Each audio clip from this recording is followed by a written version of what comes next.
Pai Celestial, que bom, Pai, estarmos na casa do Senhor, no lugar aonde o Senhor vem e troveja a sua palavra. Lembramos, Senhor, nos dias de Elias, havia uma seca terrível na nação de Israel. Havia fome na terra, mas em algumas casas havia fartura. E era nas casas aonde eles haviam recebido o Elias. A mesma coisa se cumpre hoje, Pai. A fome no mundo, a seca espiritual por todos os lados, mortes espirituais. Mas aonde tem sido recebido a mensagem de Elias, ali tem havido fartura, tem havido, Senhor, vida, e nós somos gratos por isso e rogamos que o Senhor, nesta manhã, mais uma vez, venha trovejar, falar, alimentar, nos impulsionar a um passo a mais na nossa fé. É no nome de Jesus Cristo, teu Filho, que nós te pedimos. Amém. Bom dia, irmãos. Que Deus continue abençoando a todos, no nome santo de Jesus. Amém? Vamos abrir nossas Bíblias em Mateus, capítulo 17.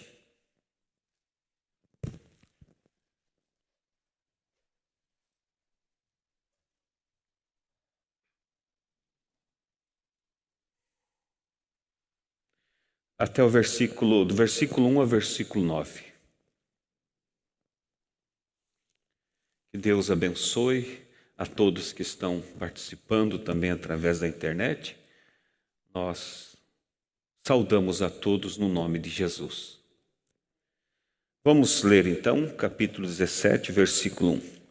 6 dias depois, tomou Jesus consigo a Pedro e a Tiago e a João, seu irmão, e os conduziu em particular a um alto monte.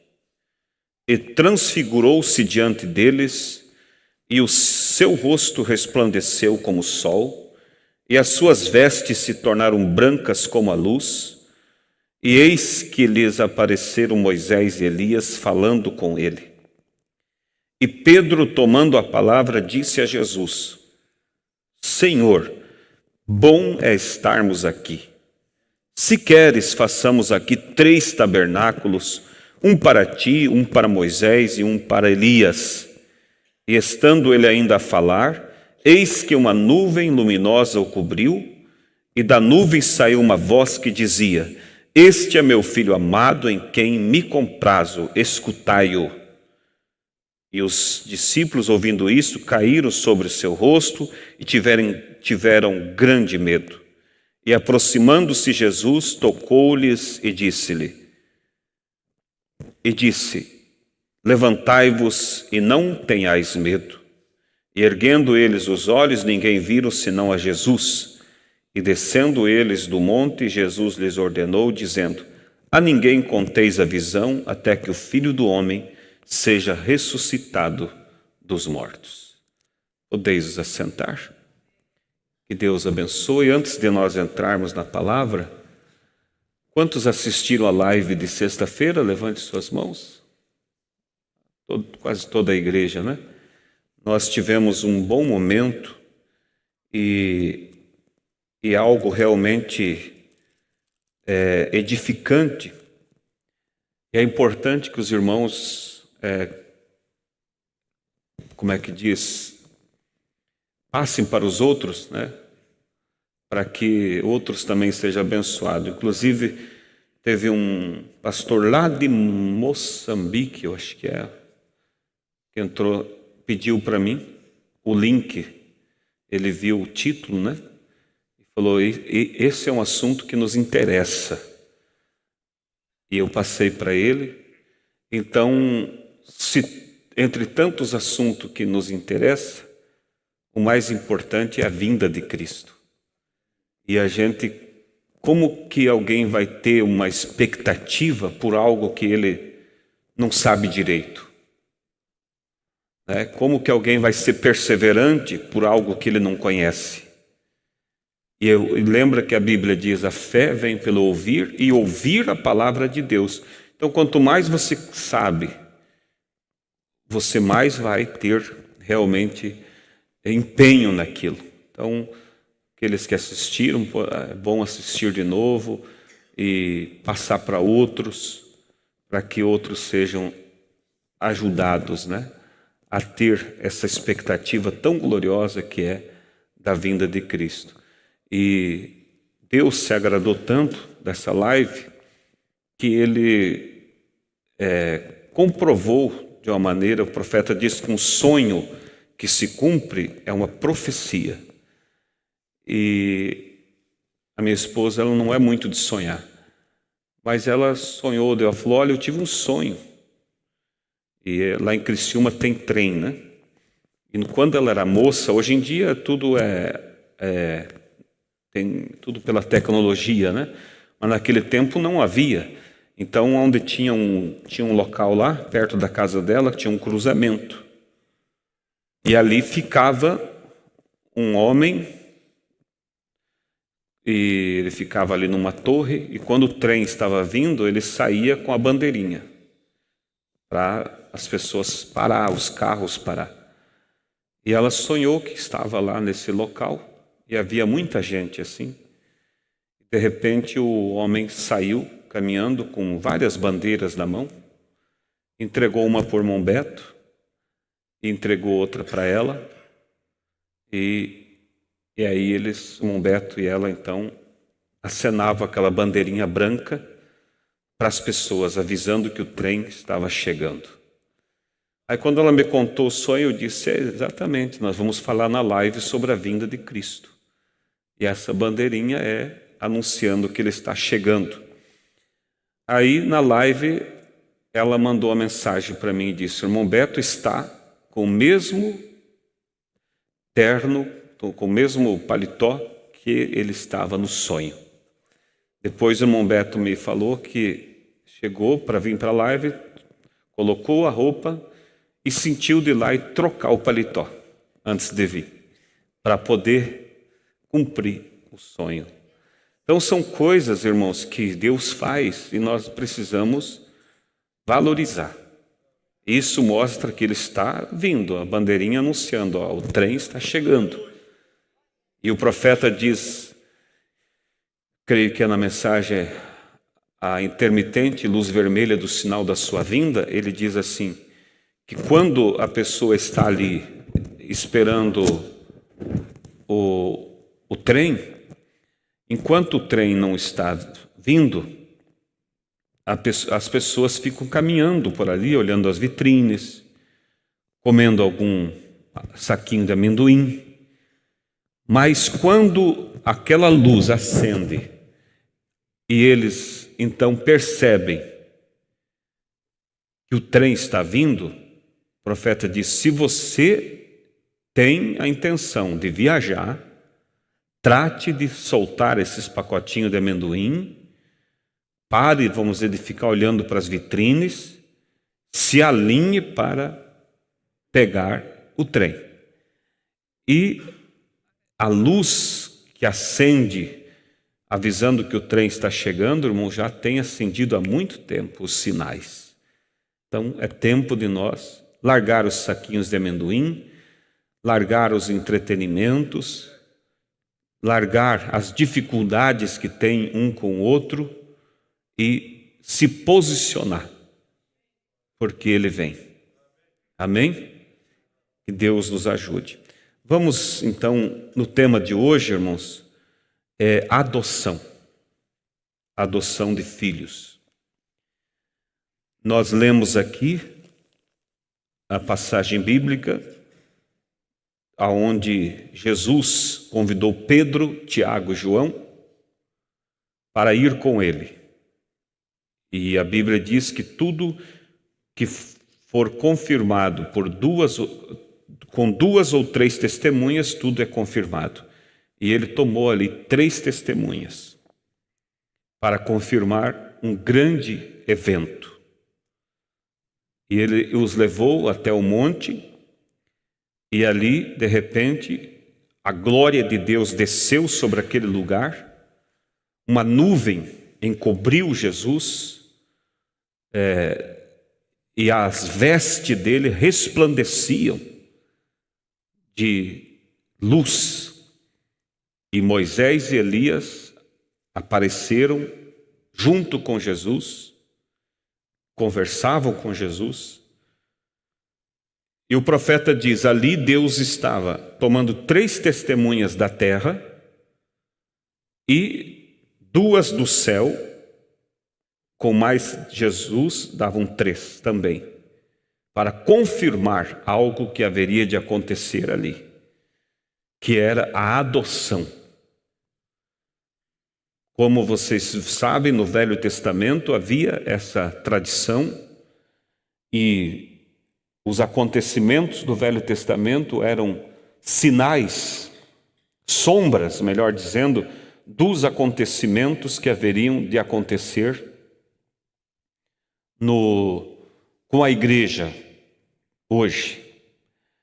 E ali em Israel, quando nascia um filho, automaticamente, claro, naturalmente, ele era filho.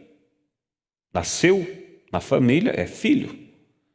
Mas não é porque ele nasceu naquela família que ele já era herdeiro. Primeiro ele tinha que provar ser um bom filho.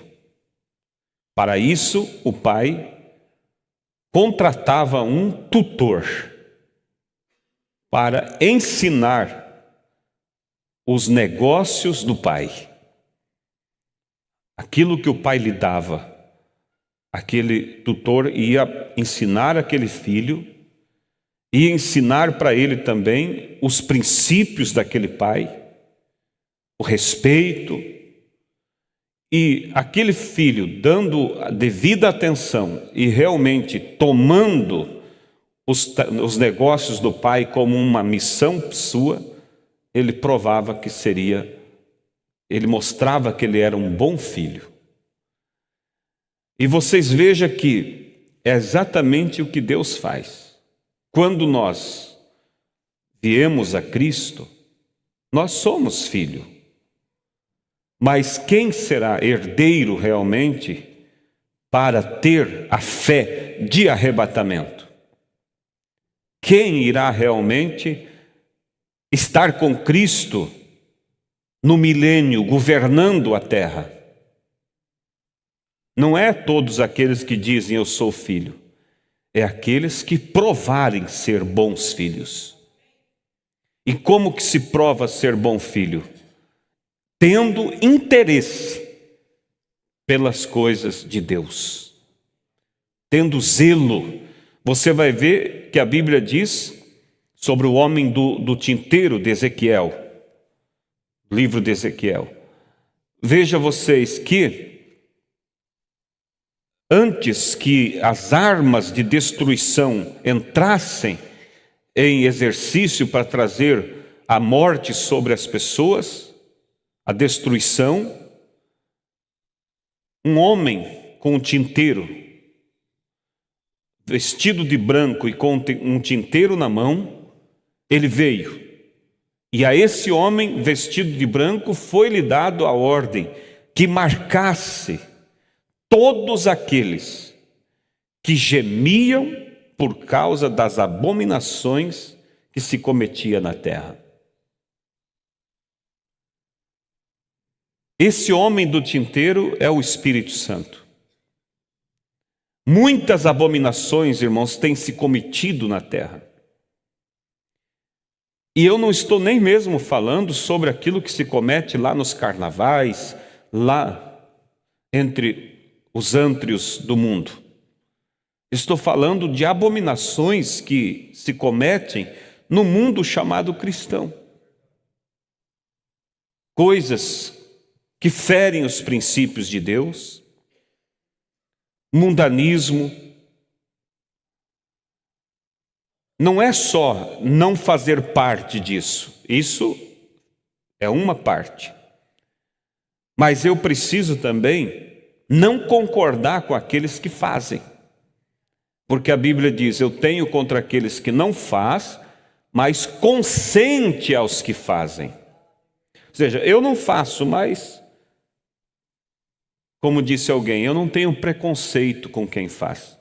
Não é uma questão de preconceito, é uma questão de conceito de fé. É o meu conceito, eu não concordo com isso. Eu não vou ser inimigo, mas eu também vou mostrar com a minha atitude que eu não concordo com isso. Que essas coisas não pertencem a Deus. A nossa fé, a nossa atitude tem que mostrar de que lado nós estamos. É como o homem surdo que ia todo culto, não perdia culto. Podia estar chovendo raios e trovoadas, quase ninguém vinha à igreja, mas o surdo estava lá. E mais, com a sua Bíblia. E um dia o surdo ia indo para a igreja e ele passava ali pelo mesmo local e uma pessoa ímpia conhecia o surdo. E via todo domingo, todo dia de culto, o surdo indo para a igreja. E ele foi e atacou o surdo um dia e falou com ele ali por gestos, né? E perguntou o que ele ia fazer na igreja, se ele não ouvia. O surdo respondeu, com os gestos que ele pôde compreender, e respondeu que ele ia na igreja porque ele queria que o diabo soubesse de que lado ele estava. Quer dizer, eu não estou ouvindo o que ele fala, mas se tu não ouve, fica em casa. Não, eu vou porque eu quero que o diabo saiba de que lado eu estou. Nossas atitudes têm que mostrar. Vocês já ouviram contar daquele sonho que alguém teve? E ele viu um muro muito alto. E o muro dividia o céu e o inferno. E havia um homem trepado no muro, olhando para um lado e para o outro. Mas não decidia por nenhum lado. Não descia para o lado do céu e também não pulava para o lado do inferno. E no sonho, um anjo estava ali muito apavorado e fazendo de tudo para convencer aquele homem a descer o muro para o lado do céu. E o anjo insistia e do outro lado, do lado do inferno, estava o diabo observando tudo aquilo. E nem estava preocupado em chamar o homem para descer para o lado do inferno. Então aquele homem que estava observando a cena no sonho se intrigou e pensou, por que só o anjo preocupa com ele para que ele desça para o lado do céu e o diabo não está nem preocupado para ele descer para o lado do inferno? E o homem perguntou ao diabo e disse, eu vejo que o anjo está tão preocupado com esse homem que está indeciso, chamando com todas as forças para ele descer do muro e ir para o lado do céu. E você, diabo, parece não se importar com ele, se ele vai descer para o teu lado ou não. Por que tu não preocupa? O diabo deu uma gargalhada e disse, porque o muro é meu. Ou seja, ele já está comigo. É uma parábola, claro, mas a indecisão já é do diabo. Deus disse que o que procede dele é o quê? Sim, sim, não, não. Frio ou quente. Deus não opera na indecisão. Por isso, irmãos, Deus espera que cada um de nós se identifique de que lado nós estamos. Seja em casa, seja no trabalho, seja na faculdade, seja onde você estiver. Que as pessoas saibam de que lado você está. Que o mundo saiba de que lado você está. Quando as pessoas vêm com conversas indevidas, diz: eu tenho outros princípios, eu não quero ouvir essas piadas, eu não participo dessas coisas. Que nem o nosso saudoso irmão Atílio de Paula, eu lembro, ele trabalhava no DR e consertava as estradas, né? Então ficavam acampados os homens durante a semana nos trechos trabalhando e passando aonde eles estavam lidando, por certo ali tinha uma roça e tinha melancias. E um dos colegas foi lá e roubou uma melancia e trouxe para o acampamento. Trouxe para o acampamento e na hora cortou a melancia, aquela festa toda, né? E todo mundo achando importante que o outro roubou a melancia para eles e rindo. E quando cortaram o pedaço e apresentaram para o irmão Atílio, ele olhou e disse: eu não participo disso. Se você sabe o princípio daquilo, irmão, como você vai participar? Ah, mas não fui eu que roubei. Mas você está consentindo com aquele que roubou. Entende? Então Deus quer. E se há um tempo, irmãos, não sei se vocês estão captando, mas se há um tempo de indecisão, é o tempo que nós vivemos hoje. É o tempo em que as coisas estão mescladas. Não é uma coisa e não é outra. Eu já falei isso não sei quantas vezes aqui, que eu observo muito sobre a arte. E a arte reflete sempre o grau espiritual que o artista está. Houve tempos que os quadros que eram realmente, haviam valor, eram quadros definidos. Eram telas que se pintava com detalhes, mostrando aquilo que o autor estava apresentando, que o artista estava apresentando. Se era a imagem de uma pessoa, era a imagem de uma pessoa. Se era a imagem de um riacho, de flores, eram imagens realmente o mais destacada possível. Mas essa era das artes definidas passou.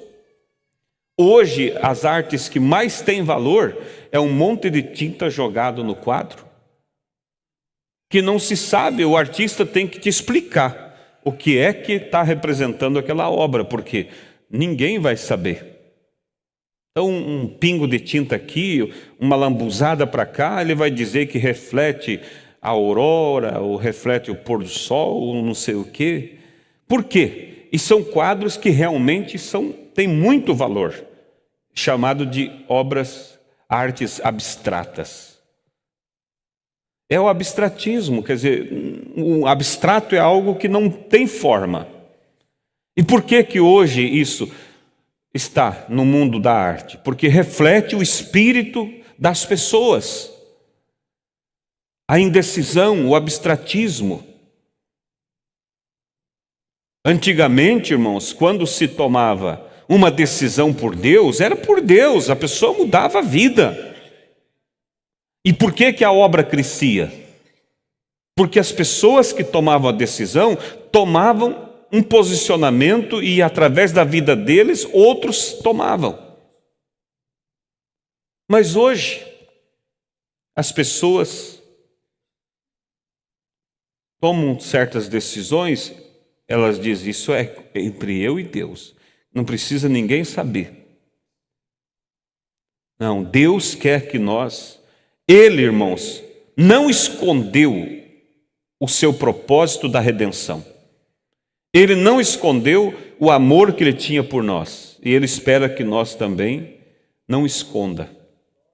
Que nós mostre interesse pelas coisas do Pai. Amém? Porque esses são os que serão considerados bons filhos. E esses receberão a adoção de filho. Adoção quer dizer posicionamento. Ele será posicionado como filho herdeiro. Na mensagem a ele ouvir, essa traduzida pelo Crentes da Bíblia, tem outra, antiga, traduzida antes, mas às vezes é o mesmo título, mas sempre o profeta aborda mais assuntos, o que tem numa mensagem, às vezes não tem na outra, por isso não é porque é o mesmo título que não vamos ler. No parágrafo 23 ele diz assim: Deus também estava aqui na escritura que lemos, Mateus 17, fazendo aqui o que chamamos na Bíblia de o posicionamento de um filho. Jesus sempre foi o Filho de Deus, mas houve um período de teste. E nesse período de teste, ele provou ser um bom filho. E então, ele foi chamado diante das testemunhas, e ali a glória de Deus o tomou, e ele foi posicionado agora como filho herdeiro. E a ele foi dado todo o poder do Pai. Foi dado o poder, por isso a voz disse, a ele ouvi. Ou seja, o assunto agora é com ele. O que ele falar é a minha palavra. No Antigo Testamento, quando uma criança nascia, um filho em uma casa, esse filho era um filho assim que nascia, é claro. Ele era o filho do pai. No entanto, antes de se tornar herdeiro do reino de seu pai ou da posse, esse filho primeiro tinha que ser criado e testado. Ele tinha que descobrir se esse filho era um verdadeiro filho ou se era apenas um malandro. E esse filho nunca seria herdeiro se não fosse qualificado para ocupar o lugar do pai. Mas se ele fosse qualificado e ocupasse o lugar do pai, então tudo o que o pai tinha era dado ao seu filho. É aí onde eu penso que muitos de nós pentecostais cometemos um erro. Nós achamos que, assim que nos tornamos filhos e filhas de Deus, tudo está resolvido. Simplesmente entramos em um lugar de teste. Os metodistas diziam que assim que eles gritavam, estava tudo resolvido. Os luteranos criam na justificação pela fé e achavam que isso estava resolvido. E nós da mensagem, irmão? Os pentecostais diziam, se gritou, se arrepiou, já está selado. Outro tinha uma visão, e nós da mensagem? Se crê no profeta, se for batizado em nome de Jesus, já é eleito. Não, irmãos, isso faz parte do processo que nos levará à posição de um filho. Por isso não é só se unir à igreja, ou só conhecer, temos que viver. Os luteranos criam na justificação pela fé e achavam que isso resolvia tudo. Não importa em que tipo de posição Deus te colocou, você ainda está crescendo, indo adiante em direção à perfeição e nunca alcançaremos até que Jesus venha. Ouviu isso? Nunca chegaremos a um ponto de dizer, eu agora já tenho tudo. Estaremos cada dia melhorando. Pois bem, no Antigo Testamento, Deus tinha seu reino do povo ordenado exatamente como o seu próprio, sob as antigas leis. Um pai era dono de um pedaço de terra, tinha trabalhadores contratados e tudo o mais que trabalhavam na terra. Notamos na versão do rei Tiago, em João 14, lemos ali que diz, na casa de meu pai há muitas mansões. Essa interpretação não está adequada, porque pensa, na casa de meu pai há muitas mansões, ou seja, dá a entender que são mansões dentro de outra mansão. Aí o profeta vai mostrar que isso soa estranho, não soa? Mansões em uma casa. Um dos tradutores que estava lendo tornou a frase mais ridícula do que isso e disse: na casa de apartamentos de meu pai há muitos apartamentos. Tradução mais errada ainda. Como se estivéssemos indo para ter apartamentos para aluguel. Não, isso está totalmente errado. E na época dos tradutores da versão Rei Tiago, segundo me disseram, eles traduziam no idioma da época. Agora, na Inglaterra, o rei era realmente o pai, e todo o seu domínio era a sua casa.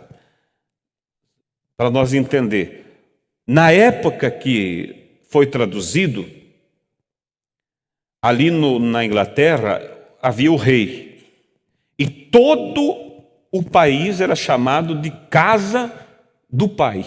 Ou seja, o rei era como o pai e toda a nação era como se fosse a casa dele. Por isso que o tradutor traduziu dessa forma: na casa de meu pai há muitas moradas. Ou seja, no reino do meu pai há muitas moradas. Vocês entenderam? Era uma tradução da época, para que o povo da época entendesse. Hoje, para nós, a tradução nesse sentido não tem sentido. Na casa de meu pai há muitas moradas. Ou seja, então na casa dele há muitas casas dentro. Não, é que na época que foi traduzido, repetindo, o rei era como se fosse o pai de toda a nação e toda a nação era como se fosse a casa dele. Por isso, então, as pessoas na época entendiam. Na casa de meu pai há muitas moradas, ou seja, no reino de Deus há muitas casas. Entenderam? É uma tradução que foi feita numa época diferente. No verso 25 diz assim: e Deus faz o mesmo com seus filhos. Quando um homem nasce no corpo do Senhor Jesus e se torna filho de Deus, Deus procura nos céus o melhor tutor. Vou abrir um pouquinho. O melhor tutor que ele conhece para colocar sobre seus filhos.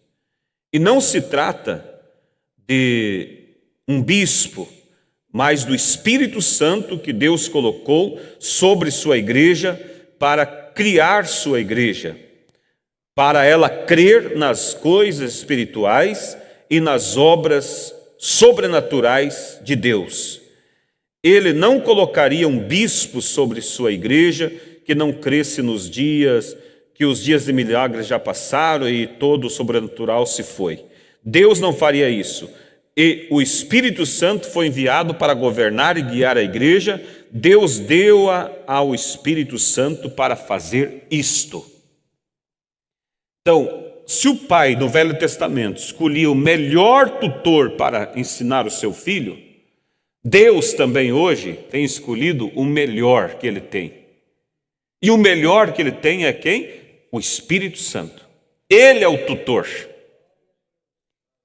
que vai ensinar à igreja a natureza do Pai. E quando aquele filho está ali, irmãos, preocupado mesmo em saber o que Deus gosta, o que Deus quer, o tutor fica feliz de apresentar a ele. Mas quando a pessoa está sentada ali, dizendo: bem, quero ver se isso encaixa com a minha natureza, com aquilo que eu penso, esse nunca vai ser um bom filho com essa atitude. Porque ele vai dizer: não, isso não é como eu penso. Eu acho que eu posso fazer isso de uma maneira um pouco mais moderna. Entende? Então veja, o pai, olha aqui, o pai não procuraria um homem para tentar bajular. Sabe aquela erva chamada dorme-dorme? Quantos conhecem? Você bate nela, ela se encolhe. Tem crente que parece um dorme-dorme. Não pode falar alguma coisa que já murcha, já se ofende. O pastor falou isso. Ora, você não vê que é o amor de Deus por você? Teve um pastor que, pregando, normal, citou Malaquias, que aqueles que não trazem os seus dízimos estão roubando de Deus. Um casal parou de vir na igreja. Um dia ele foi, visitou. Não, o senhor chamou nós de ladrão. Não, eu falei o que estava na Bíblia. Mas... E não teve jeito. Se ofenderam e... Gente, se Deus falou, como diz, se o chapéu serviu, louvado seja Deus. Deus me ama. E Deus está tratando comigo. Entende? Então, veja só. O pai não procuraria um homem que tenta bajular, como dizemos. Ele sabe que o seu pai, o filho pequeno, renegado assim, mas ele viria para bajular. O seu filho está indo muito bem. Ele não faria isso, chegar e dizer, seu filho está indo bem, ai, queridinho, sendo que não estava. Ele não faria isso. Ele conseguiria um homem que lhe dissesse a verdade. Pense se você vivesse naquele tempo lá. E a lei dizia que teu filho só seria herdeiro e só teria autoridade sobre os trabalhos se ele provasse ser um filho bom. Você teria que contratar um professor. Se ia pegar um falso, um bajulador, o filho passava o dia inteiro aprontando e ele, para agradar, chegava, queridinho que é teu filho. Você mandaria esse professor embora. Eu quero alguém que me fale a verdade. E Deus não tem um tutor bajulador, Deus tem um que leva a verdade para Deus. Se estamos realmente comprometidos com a palavra ou estamos comprometidos com aquilo que me convém. Ele conseguiria um homem que lhe dissesse a verdade, pois queria saber exatamente o que estava acontecendo com aquele rapaz em todos os momentos. Foi isso que Deus fez. Ele nunca confiou isso a nenhum papa, bispo ou qualquer outra coisa. Ele enviou o Espírito Santo à igreja para ser o professor e o orientador da igreja. Portanto, o Espírito Santo será honesto com Deus. E agora, esse orientador, esse tutor, deveria vir e contar ao pai como o filho estava progredindo. E como esse tutor deve ter ficado envergonhado se o filho estivesse se comportando mal. Como se o garotinho não estivesse interessado nas coisas da fazenda ou no reino de seu pai.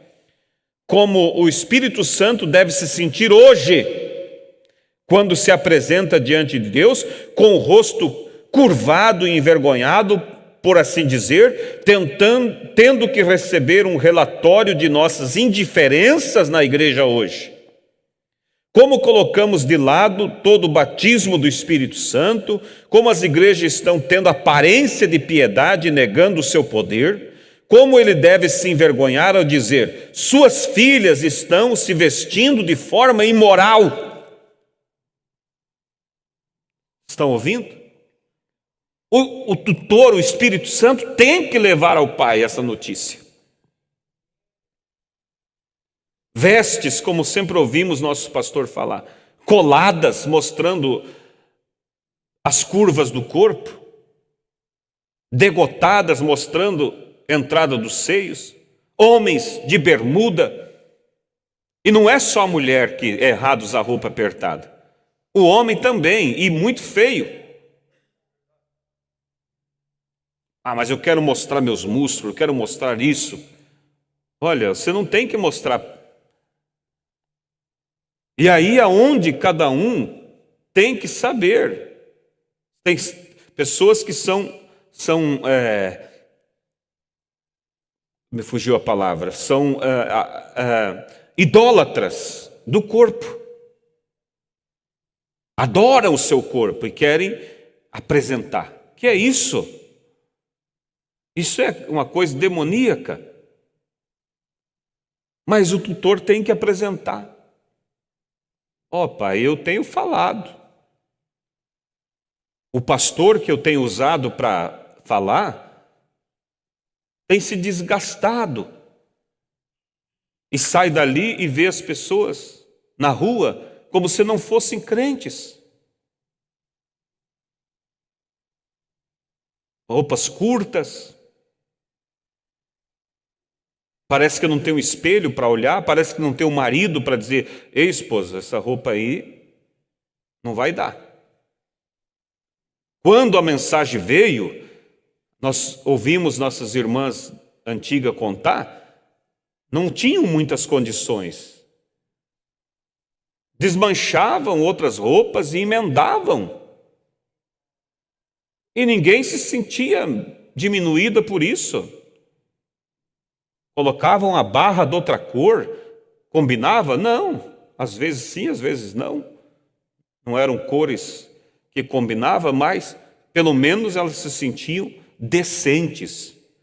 Como o tutor se sentia animado de levar a notícia: olha, pai, é tão maravilhoso, que elas não estão nem importando se vão dizer alguma coisa delas. O que elas querem saber é estarem realmente com pudor, com modéstia. E é triste, irmão, vocês não pensem o que um pastor sente quando olha isso. Lembra de Elias, que ia para debaixo do pé de zimbro, depressivo, abatido? Às vezes o pastor se encontra assim, porque parece assim, de que tem adiantado? Tanta mensagem, tanto ensinamento. Irmãos, o arrebatamento está aí. Quem vai subir? Quem está agradando o tutor? Quem está agradando o Espírito Santo? Esses serão posicionados como herdeiros.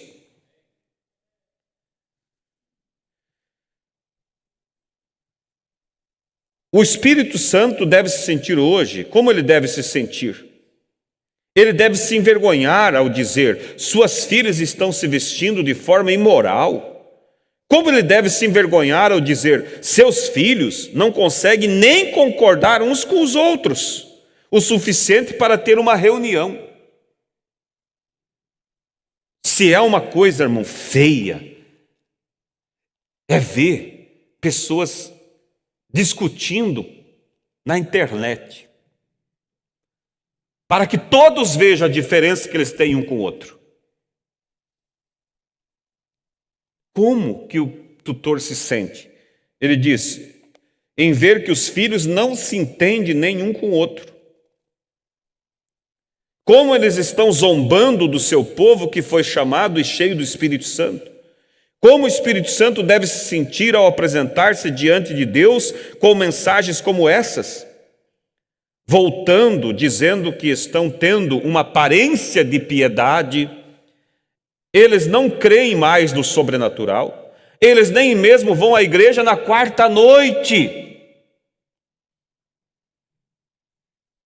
E o profeta está falando o que o tutor pensa. Ele chega para Deus e diz: olha, pai, eles nem no culto de oração vêm mais. Mas por que eles não vêm? Trabalho nesse horário? Não, pai. Eles têm alguns programas que assistem em casa, ou acho melhor ficar tomando chimarrão.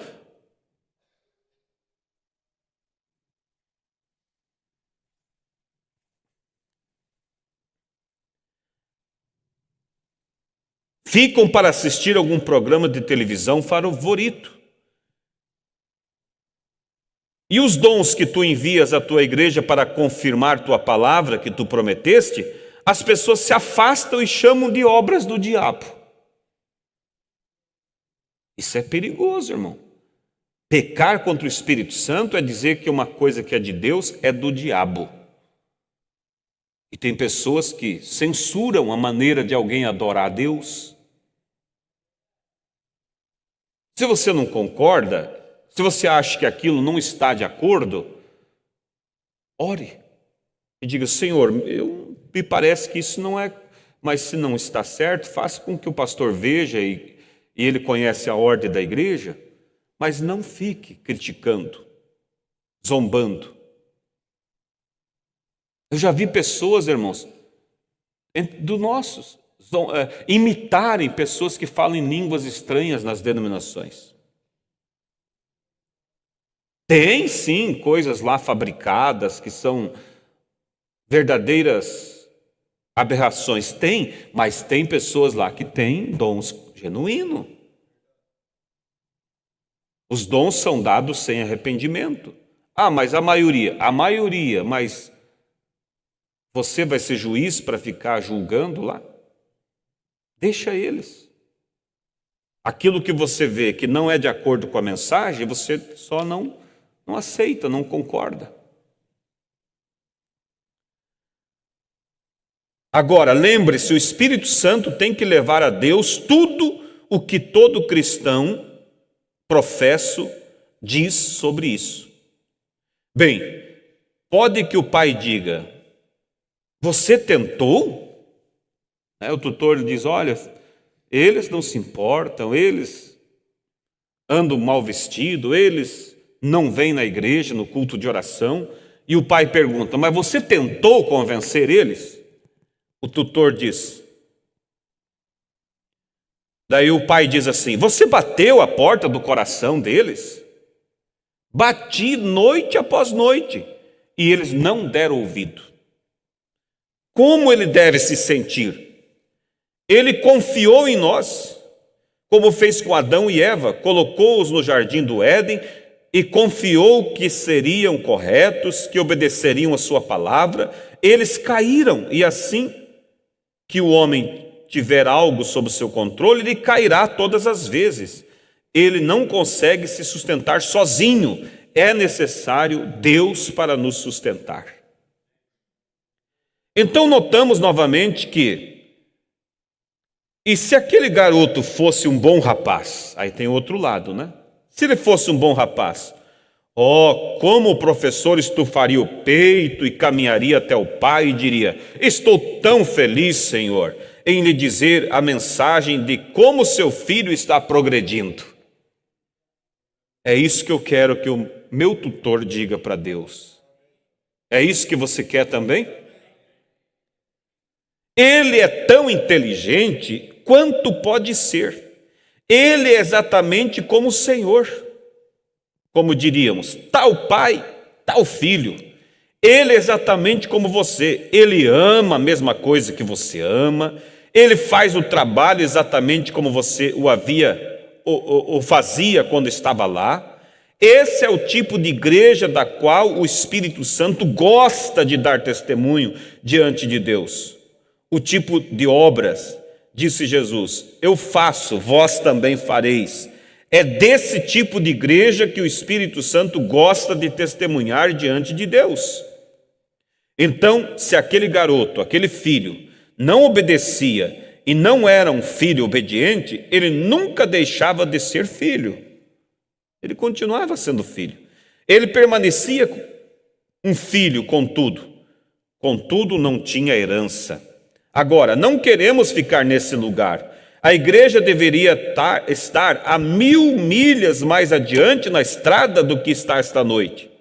As bênçãos pentecostais têm caído sobre as pessoas aqui na América há 50 anos. E se há alguma coisa, estamos declinando em vez de avançar. Estamos declinando ao invés de avançar. Estamos diminuindo o ritmo de nossas orações. Estamos diminuindo o ritmo de nossas meditações.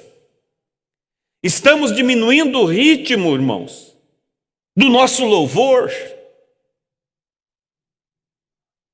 É hora de beliscar as nossas consciências e nos converter de novo, para que aquele primeiro amor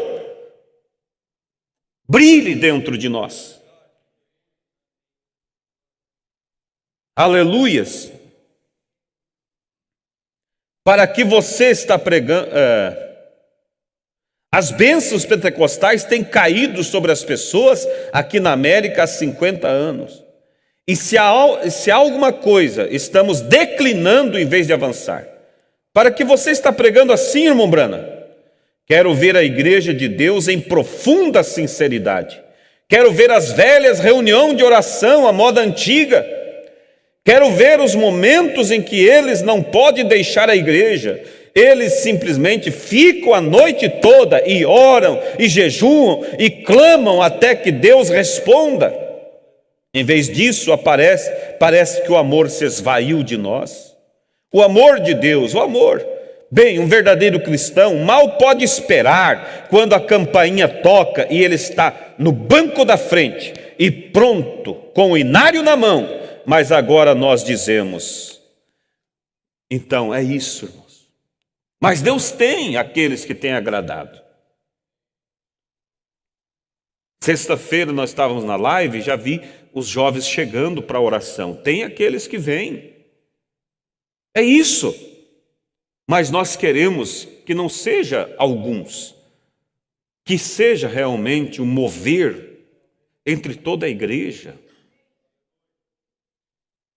Quantas pessoas, você mesmo aqui, se eu fosse pedir para levantar a mão, a maioria aqui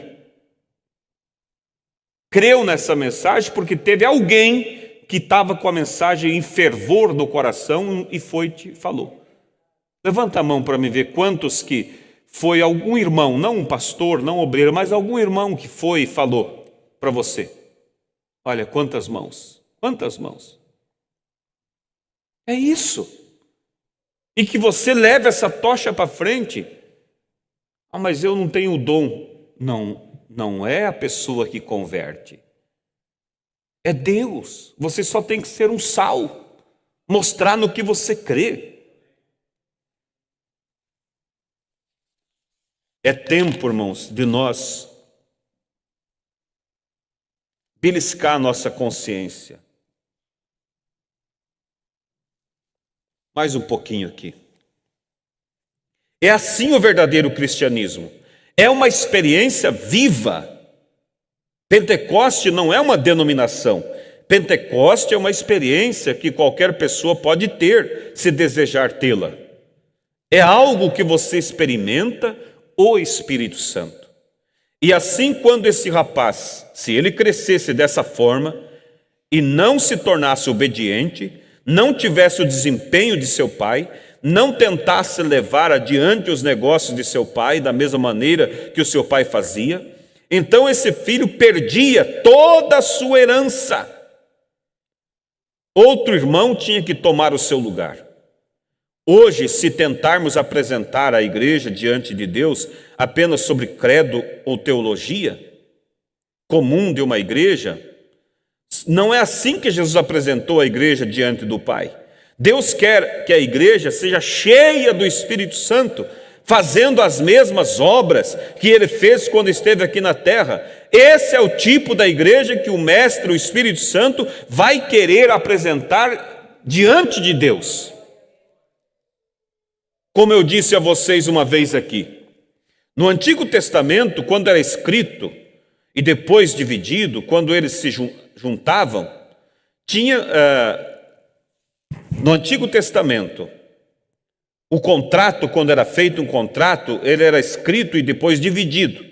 Quando eles se juntavam, tinha que se encaixar cada pedaço de papel. O irmão Brana está falando sobre aquele contrato que era feito, fazia um negócio um com o outro, escrevia ali, e aí rasgava aquele papel, um ficava com a parte e o outro com o outro. A prova de que fulano fez um contrato contigo é que vocês uniam e batiam um com o outro.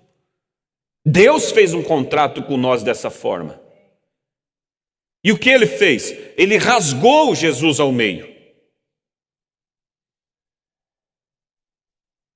quando Jesus subiu ao céu, seu corpo assentou-se no trono de Deus, mas o seu espírito veio para estar com a igreja.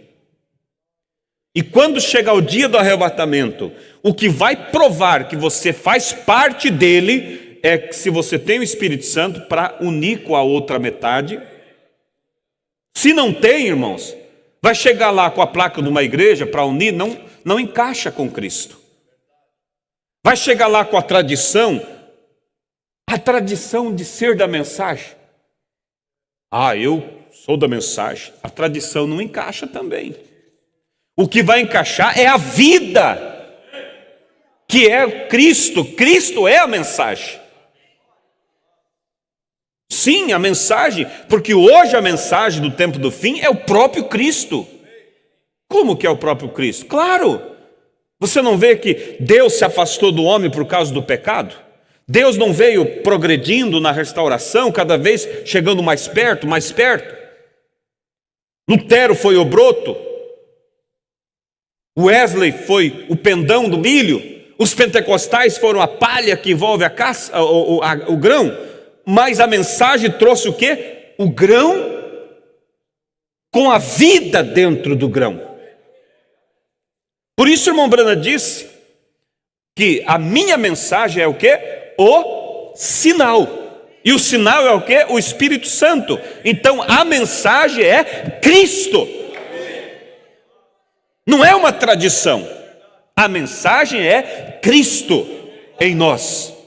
Por quê? Porque agora, no arrebatamento, tem que unir o Espírito Santo, que é Cristo, com o corpo que desce nos ares.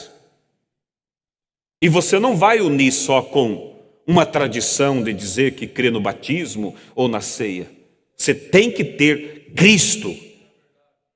Por isso, irmãos, há muitas pessoas hoje tentando pregar a mensagem, escondendo ela. Eu vou só ensinar o que eu aprendi da mensagem, mas eu não vou. Irmãos, o que vai preparar a noiva é a mensagem num todo. É isso. Mas por que citar o nome do irmão Branham? Ora, eu não consigo falar sobre o dilúvio sem falar de Noé. E eu não vou ter vergonha de falar do homem que Deus usou. Mas você está dando honra para ele. A Bíblia diz: dê honra a quem merece honra. Agora, louvor eu dou a Jesus Cristo. Amém? Aleluia. Então veja, onde paramos? Aqui. Cada pedaço de papel tinha que se encaixar perfeitamente. E todo o programa tinha que se alinhar corretamente. Deus confirmou seu pacto com o povo por meio de Isaque até Cristo. E no Calvário ele rasgou o Messias. Ele tomou o corpo e colocou à sua direita e enviou o Espírito Santo para a igreja. E a igreja terá que ter o mesmo Espírito, fazendo as mesmas coisas que Jesus fez, ou nunca irá no arrebatamento. Pegue esse pedaço de papel aqui e divida-o. Agora, você... Se eu tivesse um papel aqui, mas tudo bem, vocês entenderam, né? Aqui. Divida esse papel.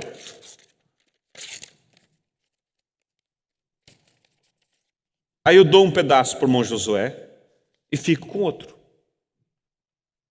E eu tenho um compromisso com ele, de dar um determinado valor para ele em tal dia.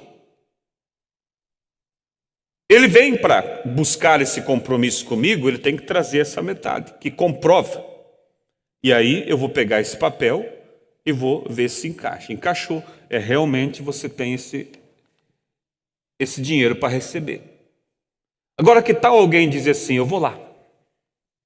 Eu sei que tem alguns que têm algumas coisas para receber. Eu vou lá ver se... Vou lá e vou dizer que eu tenho também. Olha... Eu vi o Josué veio aqui pegar um valor contigo e eu também tenho um valor. O senhor pode me passar? Eu vou dizer: cadê o comprovante? Não, é só que como ele recebeu eu também posso. Não, você teria que ter um comprovante. É assim. Se haverá um povo arrebatado, eu também tenho que ir. Não, ele disse que aqueles que vão subir têm que levar a metade, que é o Espírito Santo, para encaixar com o corpo de Cristo que vem. E é gratuito. E é o desejo de Deus, mas você tem que buscar. Não, eu vou chegar lá e vou dizer que sou da mensagem e está tudo certo. Não vai valer. Quando o juízo veio lá no Egito, Deus disse para Moisés: coloque o sangue nos umbrais da porta. Que tal um judeu dizer assim: eu não vou manchar minha porta com sangue. Eu sou um judeu, eu tenho como provar que eu sou da linhagem tal.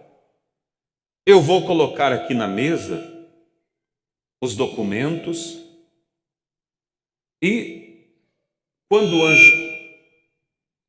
o anjo chegar, eu vou mostrar que eu pertenço a Israel. Será que ia adiantarmos? O anjo só ia respeitar uma coisa: o sangue.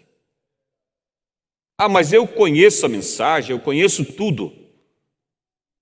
Não, ele vai respeitar uma coisa: se a vida dessa mensagem está em você. Amém? Vamos seguir um pouco mais aqui. Ele tomou o corpo e o colocou à sua direita e enviou o Espírito aqui para a igreja. E a igreja terá que ter o mesmo Espírito, fazendo as mesmas coisas que Jesus fez, ou nunca irá no arrebatamento. Pegue seu pedaço de papel aqui e divida. Agora, você não conseguiria imitá-lo nem se quisesse. Tem que voltar com o mesmo papel para que as letras venham exatamente como estavam. É exatamente assim que a igreja deve ser. Jesus estava sempre cuidando dos negócios do Pai, fazendo o que era certo aos seus olhos, não apenas fazendo isso e aquilo, o que a igreja passa a fazer, mas tratando dos negócios do Pai. E Jesus tinha o testemunho: eu sempre faço o que agrada ao Pai. O tipo, Enoque, antes da transladação, Enoque andou com Deus 500 anos e teve um testemunho de que agradava a Deus, e ele foi um tipo da igreja raptada. Mas estamos aquém. Deus teve que levantar outro filho. E se os pentecostais falharem com Deus, Deus pode dessas pedras suscitar filhos a Abraão. Deus pode chamá-lo dos luteranos, dos batistas, dos presbiterianos. Deus pode dessas pedras suscitar filhos a Abraão. Alguém vai ver a visão e levá-la adiante. Não tenho a intenção de escurecer vocês ou assustar os bebês, mas eu fico com muita energia e simplesmente tenho que deixar escapar em algum lugar. Ela se acumula. Eu me sinto bem, me sinto religioso, porque sei que o próprio Espírito Santo que escreveu a palavra está aqui confirmando-a, palavra por palavra, letra por letra, regra por regra. Um pouco aqui e um pouco ali, e retenha o que é bom. Pois por lábios gaguejantes e por outra língua falarei a este povo. Este é o descanso, o sábado. Tudo isso eles não quiseram ouvir, pois a palavra vem letra por letra, regra sobre regra. Agora, se aquele filho não obedecesse, não estivesse envolvido nos negócios do pai, Deus poderia suscitar outro filho para ele. E é isso que ele tem feito através das eras, suscitando um Lutero, suscitando um metodista, suscitando um nazareno, suscitando um peregrino da santidade, suscitando um pentecostal. Ele continuará suscitando e suscitando e suscitando até que ele obtenha um. Aleluia! Deus, espero viver para ver essa igreja quando ela se levantar no poder e na beleza da ressurreição. com os poderes de Deus operando através dela, sinais e maravilhas seguindo os crentes, como ela fez no Novo Testamento. Deus em seu poder, em sua força. Oh, que maravilhoso! Amém? Você quer estar entre esses que vão se manifestar no poder e na beleza da ressurreição? Então, se esta igreja obedeceu, como tutor gostaria de vir ao Pai e dizer: ó, Ele é simplesmente maravilhoso. A obra é feita exatamente do jeito que tu fizeste. Entende o que quero dizer? Aquele teu filho lá embaixo, Pai, está realizando o trabalho, tuas instruções, letra por letra, do jeito que tu fizeste. Este é o tipo de igreja, é essa. Então, como o pai diria: estou muito orgulhoso desse filho. Sabe o que acontece? Quando ele está recebendo sua instrução, seu treinamento, ainda assim ele pode não ser capaz de exercer toda a autoridade. Ele ainda não a tem, ele ainda é um filho, mas não foi posicionado. Agora vocês ministros sabem o que eu quero dizer: posicionamento de um filho. Agora, se aquele filho provasse ser um tipo correto de filho, amava os negócios do pai, mantinha-se correto com as suas instruções, o pai então, em um certo dia, levava aquele filho diante do público, o colocava em um lugar alto, o vestia com uma bela vestimenta, e ele tinha o que eles chamavam de adoção de um filho, ou colocação de um filho na posição que ele ocupava. Eles faziam uma cerimônia e então o pai dizia: este meu filho, eu o adoto ou coloco em posição. E se eles tivessem cheques naqueles dias, o nome daquele filho no cheque era tão bom quanto o nome do pai, porque ele havia se posicionado. E o filho podia demitir quem quisesse, podia contratar quem quisesse, ele estava em plena posse de tudo o que o pai tinha. Agora vejam, Jesus havia provado a Deus que ele tinha sido o tipo certo de filho.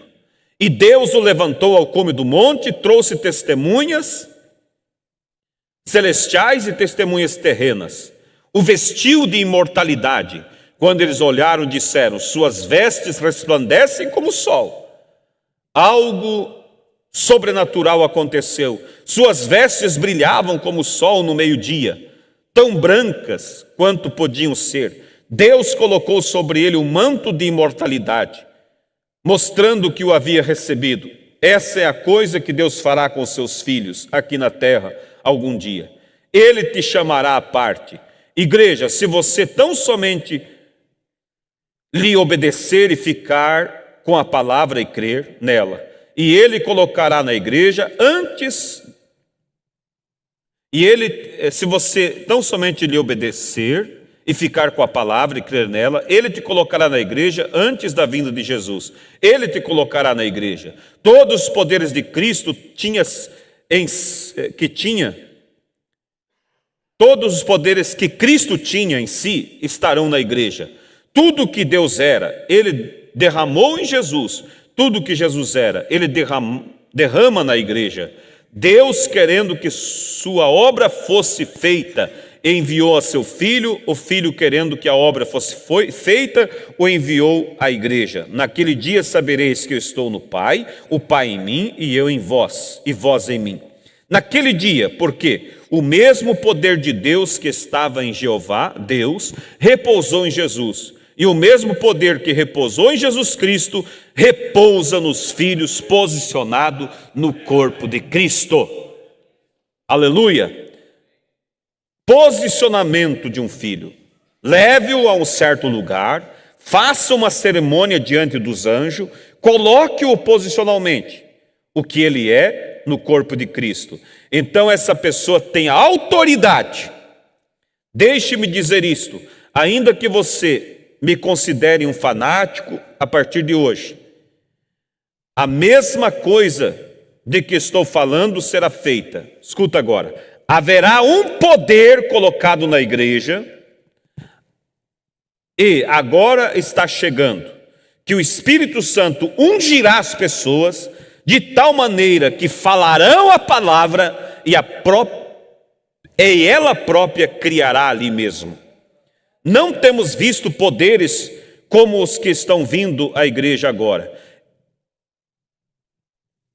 Eu sei disso por experiência. Diga a esta montanha que se mova. Não duvide em seu coração, mas creia que o que você disse se realizará. Você pode ter o que disse. A colocação da igreja em posição, onde a plenitude do poder do Espírito Santo entra na igreja. Então as bocas dos críticos serão fechadas. Será um curto período. Deus desceu do monte e foi direto para o Calvário. Observe, não durará muito tempo, mas estará aqui. Você crê nisso? Depois que Jesus desceu no monte da transfiguração, não durou muito tempo. Dali ele foi ao Calvário e a obra foi consumada. E o profeta diz, quando Deus emitir o poder da palavra falada sobre nós, será curto e rápido. E nós seremos arrebatados. Hoje, o posicionamento de filho é receber o batismo do Espírito Santo. Mas haverá a plena adoção. Quando? Quando aquele tremendo batismo do Espírito Santo será infundido sobre a igreja e teremos o poder da palavra falada e a fé de arrebatamento, seremos arrancados da terra. Mas não virá esse poder sobre quem ainda não recebeu a adoção. Quem não recebeu, ficará. Serão salvos no juízo final, mas terão que enfrentar a grande tribulação. Perderão, irmãos, a herança do casamento, a herança do milênio. E nós não queremos isso.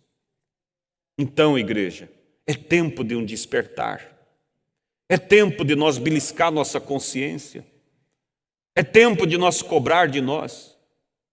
É tempo de nós dizer para nós mesmos, eu não quero ser ouvido por mim. Porque às vezes a gente quer falar para nós mesmos e concordar com a gente.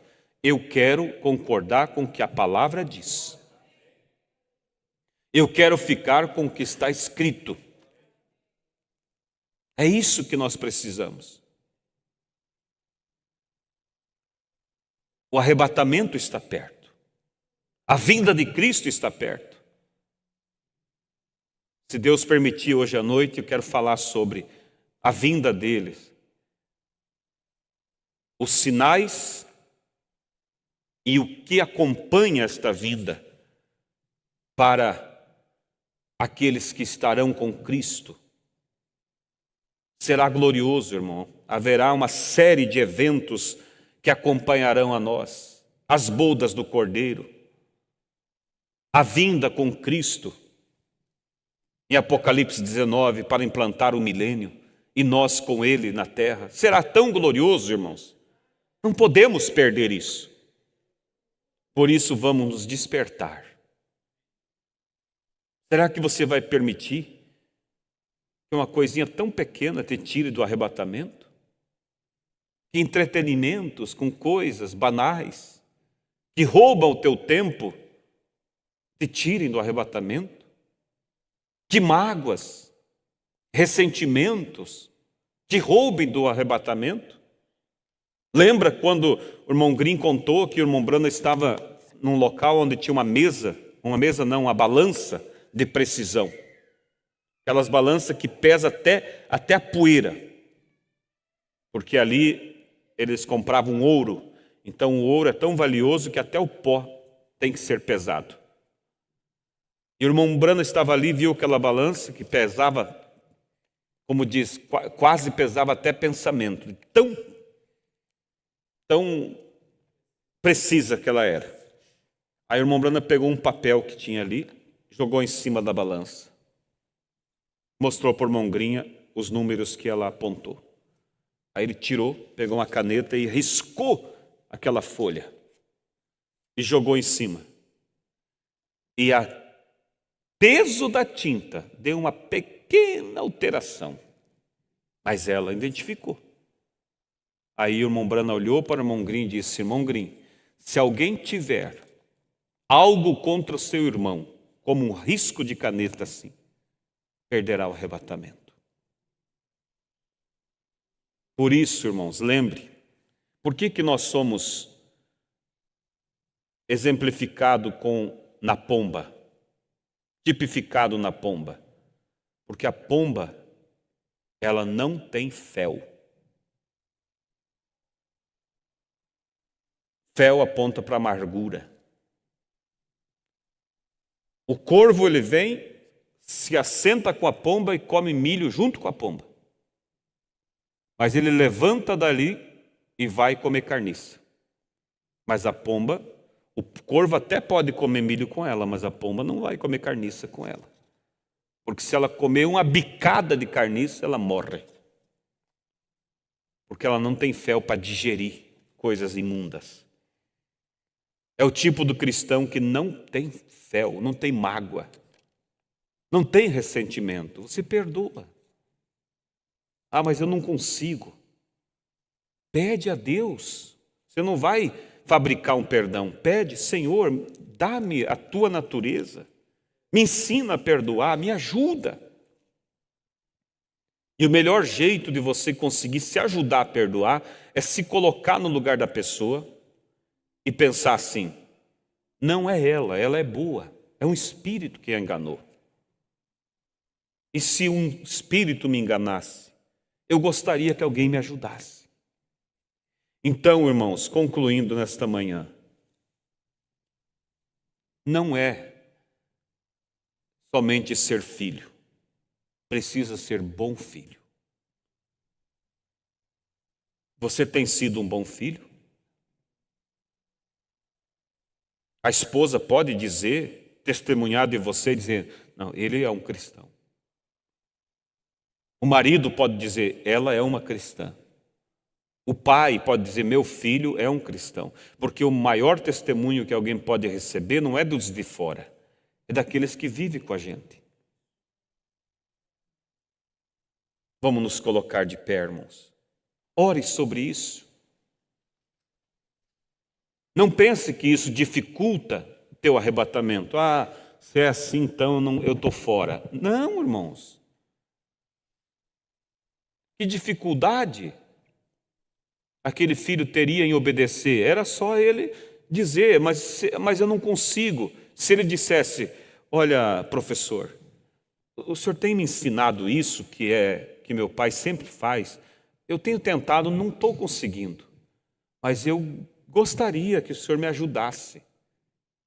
Não é assim que as professoras fazem, quando o aluno não consegue fazer a voltinha da letra A, da letra B.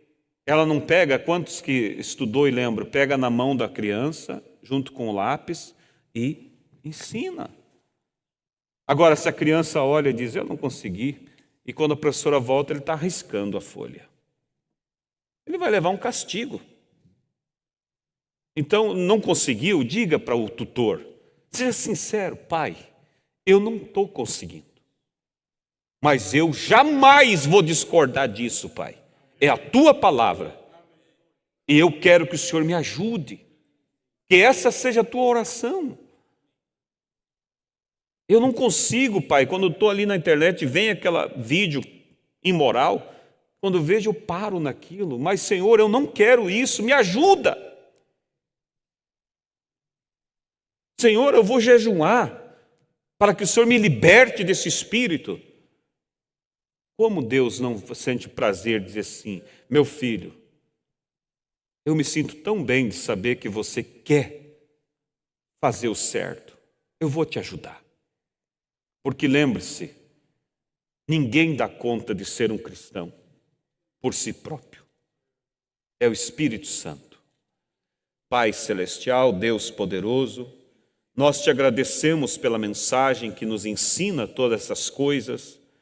Agora, de nada adiantaria sabermos tudo isso se não vivêssemos isso, Pai. E nós queremos viver. Nós queremos viver a Tua palavra. Nós queremos viver a mensagem. Nós queremos viver, Pai, esse privilégio que o Senhor tem nos dado de obedecer a palavra, de manifestar ela através de nossas atitudes. Somos gratos por ser filho do Senhor, mas não queremos ser somente filho, queremos ser bons filhos. Queremos que o tutor não precise curvar a cabeça, vermelhar o rosto e dizer: sinto muito, pai. Eu tenho feito o melhor que posso, mas ele ignora. Não, pai, mas que possa ele ter o prazer de, como disse o teu profeta, estufar o peito e dizer assim: pai, é maravilhoso. Ele realmente se agrada de ouvir a tua palavra. Ele luta para pôr ela em prática. Olha, tal pai, tal filho. O Senhor vai sorrir e vai dizer: então, providencie tudo para que eu faça o posicionamento de filho. Providencie um culto onde eu descerei com a minha glória, meus anjos, e o batizarei com o meu espírito, selando ele no meu corpo. Ó Deus, que haja, Senhor, ali na tua mesa, muitos nomes, Pai, para o Senhor dizer: olha, eu vou fazer coletivo, porque tem muitos para eu posicionar. Senhor, nós queremos isso. Aviva isso em nossos corações. E não deixe, Pai, que essa palavra fique somente como mais um culto. Que o Senhor possa vivificar em nossos corações. Em nome de Jesus Cristo, nós lhe pedimos. Dá-nos um bom dia abençoado e à tarde nos traga aqui, Pai, que haja um despertamento para irmãos trazer visitas, para ouvir a palavra e que o Senhor possa salvar almas como o Senhor tem feito, Pai. Conceda-nos a tua bênção no nome de Jesus Cristo. Amém. Que Deus os abençoe. Saúde cada um seu irmão, assim todos estamos despedidos, né? E que a graça e a paz de nosso Senhor Jesus seja com cada um de vocês. Todos tenham um bom dia. Aos irmãos também que estão acompanhando pela internet, o nosso bom dia a todos no nome de Jesus.